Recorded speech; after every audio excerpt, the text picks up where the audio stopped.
Ang mga lalaki galit sa malalandi, pero kapag sila ang nilandi, abot tenga ang ngiti.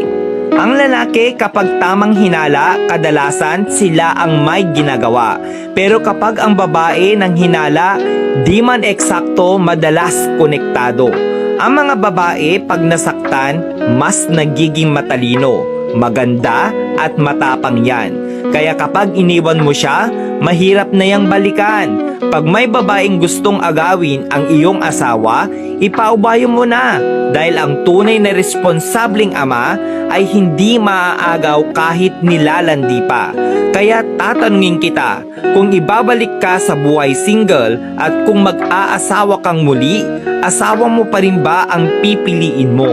Tandaan mo, wala naman talagang pinanganak na manloloko. Di lang talaga na itanim sa pag-iisip nila ang tunay na kahulugan ng